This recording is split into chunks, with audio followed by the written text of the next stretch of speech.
medicine student. Hi everyone, my name is Astha. It's so happy to be here. Of course, I'm really excited to have you here with me today. Thank you. So my first question is, what inspired you to become a mental health advocate?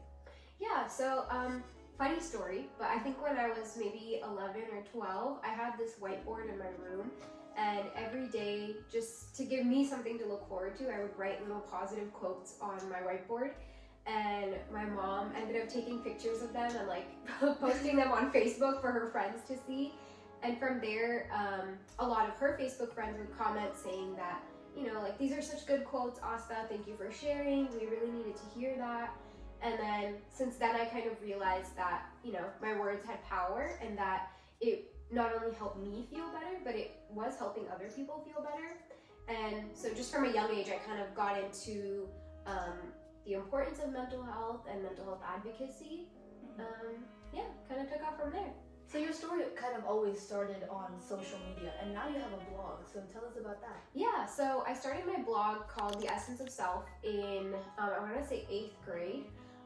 It more so started as like a personal journal that I just happened to publish online.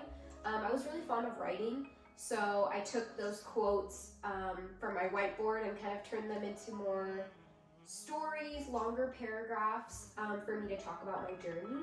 And through there, I had a lot of friends that really related to my content and thought that it was really important what I was talking about. And so my blog kind of took off from there. And as I learned things, as I went to school, as I spoke to more people, my blog kind of found its path and expanded more. And as a current 8th grader, I think it is so important to know that other people are going through the same things as you are, and you're not alone. Yeah, for sure. And what's the most common misconception that you've come across about mental health? There's a lot. You would be surprised. But I think a really big thing is that I think sometimes people treat mental health like an inconvenience, or it's like if somebody has a mental health disorder or they're going through mental health struggles, that's kind of it, and that's their entire like identity. And oftentimes, especially when we talk to parents about like kids' mental health, if they are hearing that their kid is depressed or their kid has like anxiety, I think the parent just like resolves or like resorts to thinking that that's their entire personality now, is that they're a depressed kid. And that's one really big thing about mental health, is that it doesn't define who you are. It is something that, you know, people struggle with and may live with and can be a big part of your identity, but it's not your only identity. And that's a really big misconception I think I've seen a lot. So what small steps can students or young professionals take daily to care for their mental health? There's a lot of things. I think with youth specifically, one of the biggest things is just checking in with themselves. I think when you're a teenager, you don't often get a lot of time or mental space to like think about your feelings. And if you do think about them, it's kind of something that you push aside because it's like, oh, I have homework right now and I can't afford to be sad or whatever. Or like, oh, I have this club to get to or this activity to do and I can't really like be sad right now.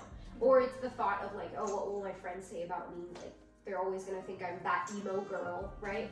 And so I think a big part of what I tell youth for just taking care of their mental health is just being real.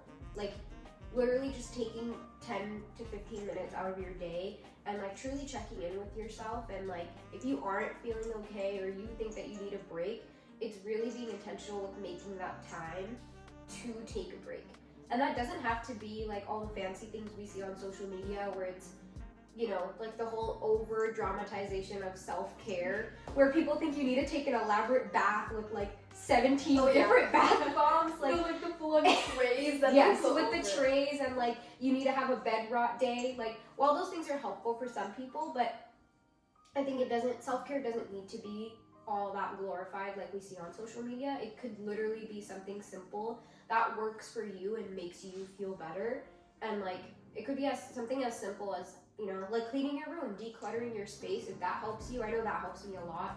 Or like going for a walk, going to the gym, literally, even if it's something unhealthy that other people consider unhealthy, like watching TV, so be it. I think it's like, you need to take control of those 10 to 15 minutes and make sure that that's something that you prioritize to feel better.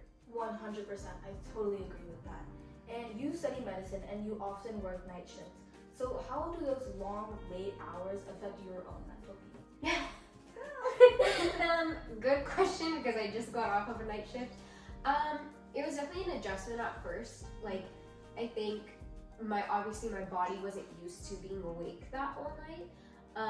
So for a few weekends, it was like I was sleeping almost the whole day after work, and I would get up at like 6 p.m. and then I only have like 4 hours left, and then I'd start work again at 10. So that was really hard. It was an adjustment.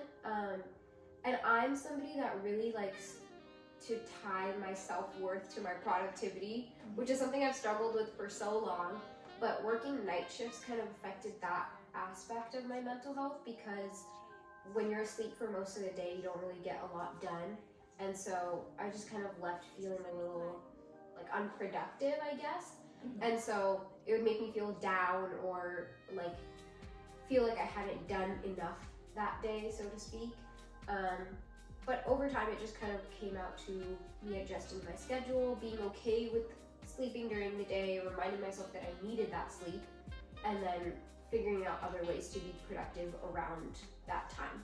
And I know when things get difficult, we often start to hate that thing, like whether it be it school, like a subject in school. Did your perspective on medicine ever change when you were facing these difficulties with your sleep? Surprisingly, no. I was really scared about that, I'm not gonna lie, because as somebody that's wanted to pursue medicine since I was like 6 years old, I was really nervous that like, what if I step into a hospital and I hate it, and I like have a lot of these bad experiences, or I don't like the hours and I just end up hating it.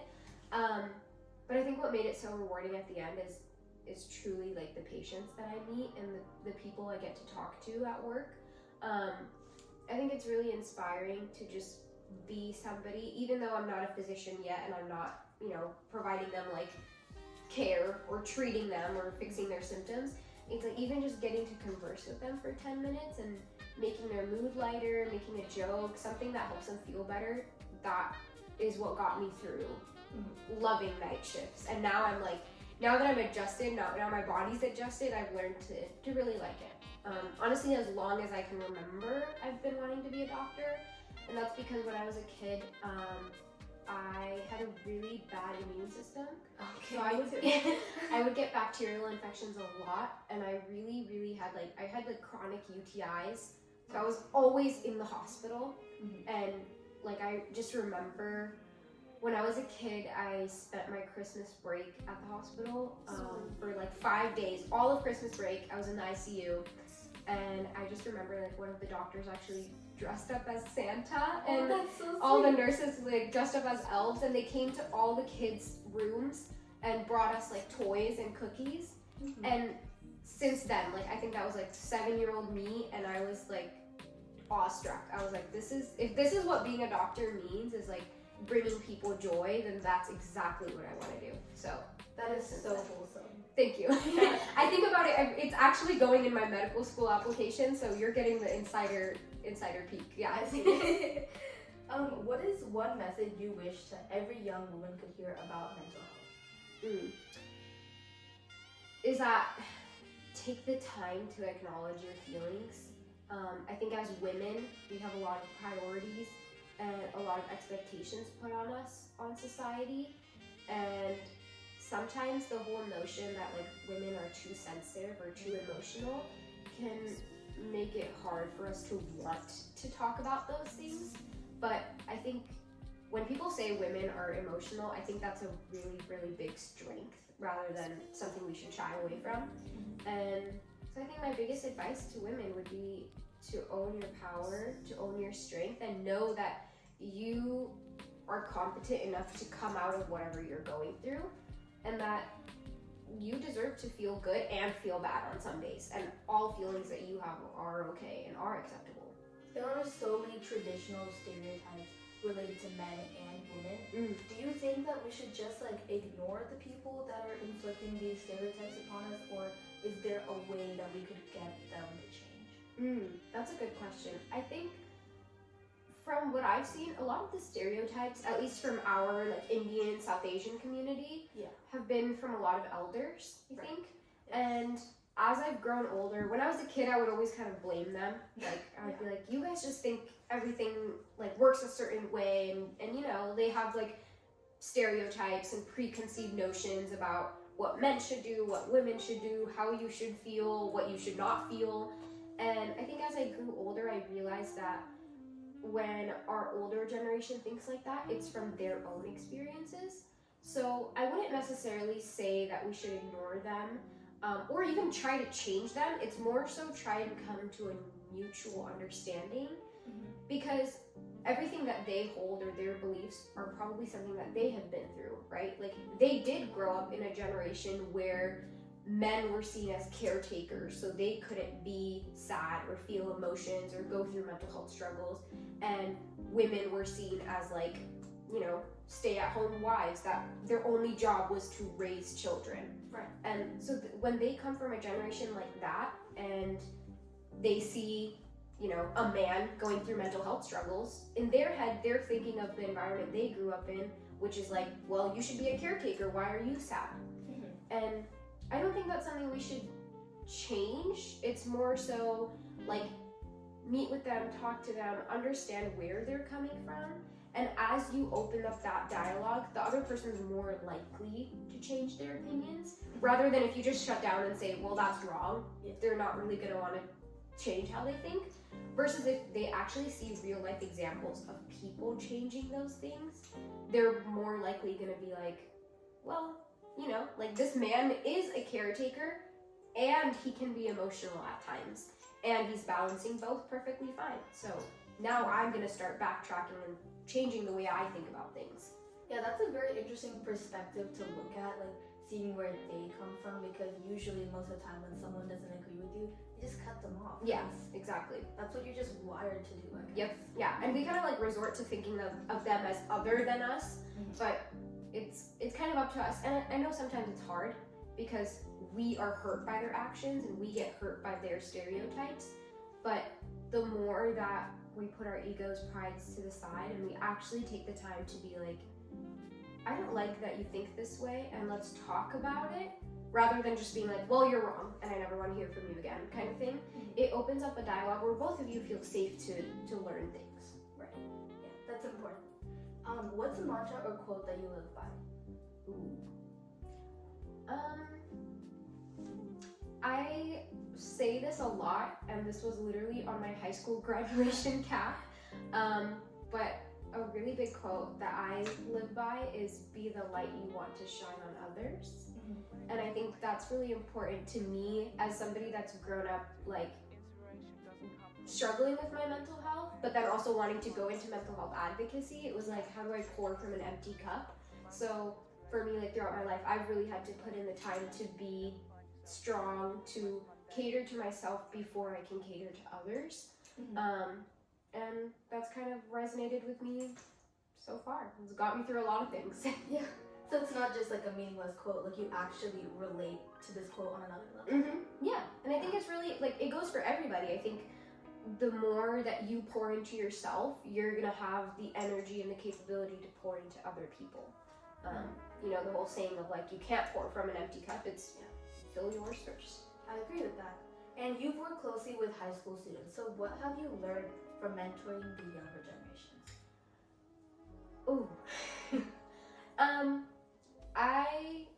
It's funny because I now have a sister that's considered kind of like your generation, like, and I realized that it's really different than when I was in high school. Sometimes it scares me how much you guys are, like, growing and learning so much faster than I was when I was in high school. And I think for the youth nowadays, they feel a lot of feelings. And, like, everything seems to be so much bigger than it is. And when you say that to a kid, obviously they're gonna think that, like, you're invalidating them. Yes. But I think something that's helped me, and when I've mentored youth, I like to tell them to just take it a step at a time and really think about, like, okay, you're dealing with all these problems. What can you do to immediately fix them? And what's a long-term fix? And kind of, like, separating the two, where it's like, what can you work on right now? And what is a future problem to worry about? And like distinguishing between the two can help you, one, ground in the present and figure out what needs to be done right now or how I can improve myself right now. And then two, it kind of helps you feel a little bit less anxious about all the future things you're worried about or anything that you're overthinking. It's like, well, if I'm overthinking about college, like, am I going to college right now? No. Like, it might be helpful for me to think about current steps I can take, and then that will lead to better future steps. So yeah. I think social media has a lot to do with how like kids in my generation are growing up way faster. Yeah, I think it scares me honestly because I forget sometimes that my sister's only 15. By the way she like talks, acts, like all of her friends act, I'm like, there's no way we talk the same, we use the same slang, and I'm literally 7 years older than you. Either I'm behind or you're ahead, so it's one or the other. I mean, I know a lot of people that didn't have an awkward phase, like I for one have. I'm probably still in mine, but I just don't know. In your awkward phase? Yeah, my sister definitely had one too, for sure. How do you approach conversations about mental health with youth that may not feel comfortable opening up? Okay, that's a really big one and really important question. I think I face that a lot with South Asian youth because with Desi kids, I feel like it's really hard for them to sometimes want to go to their parents and talk about mental health. And because of that, they feel just reluctant opening up to any kind of grown-up, even if it's me or if it's, you know, like an older sibling, an older cousin. They just, because of how they've maybe been received in the past or this notion that like elders don't understand me, it can be really hard to talk about your mental health. What I've learned is the most helpful is to just be approachable. Mental health doesn't need to be like a daunting conversation. It can literally start by just checking in with them and being like, how's your day today? Like, it doesn't have to start off being like, Avi, I noticed that you're showing symptoms of anxiety. Let's unpack your childhood trauma, right? Like, it doesn't need to be that deep.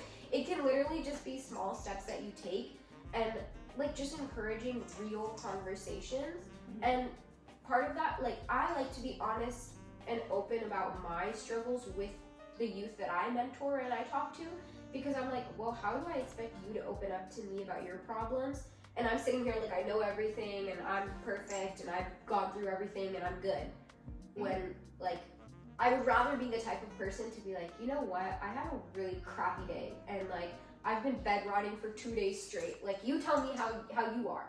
And that makes people so much more like receptive to wanting to talk to you because they see you as a real human being and not someone that thinks you're better than them. And again, that comes back to like kids my age just take everything so much easier when they know that there's someone else going through the same thing. Yeah. And I think also it can, sometimes I feel, my sister said this, so I'm like re-quoting from a teenager directly, is that like feeling feelings is embarrassing. Okay. And like, and she was like, sometimes like, because I was asking her like, you know, why don't high schoolers really talk about mental health? They're like, why don't you check in with your friends sometimes? And she was like, well, it's embarrassing. And I was like, what do you mean? And she was like, it's embarrassing to tell somebody that you're sad because that's all they're gonna see you as, and everybody is sad, so it's like the fact that you're going out of your way to point it out is embarrassing. And I was like, you know, that kind of makes sense. Yeah. But also, what if you were that person that was real about your feelings and you owned up to it and it wasn't something that you personally were embarrassed about? And maybe another person that's going through the exact same thing, maybe they're less likely to be embarrassed because it's like, well, I know Avi's opening up about it, so why should I be embarrassed? Like, she looks like she's open and comfortable about talking about her feelings. Like, why do I have to be embarrassed? Follow the leader. Right? Yep, yeah, follow the leader. But thank you so much for joining me today. This was such an amazing conversation I had, and I definitely learned a lot about mental health. Thank you so much for having me, and it's always good to talk to you. Great. Thank you for watching the Candid Seat. See you next week. Bye.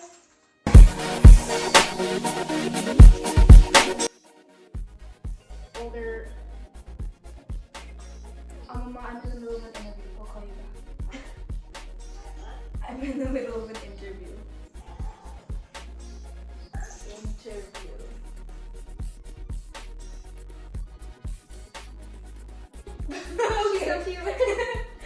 So it's gonna be a nightmare to edit.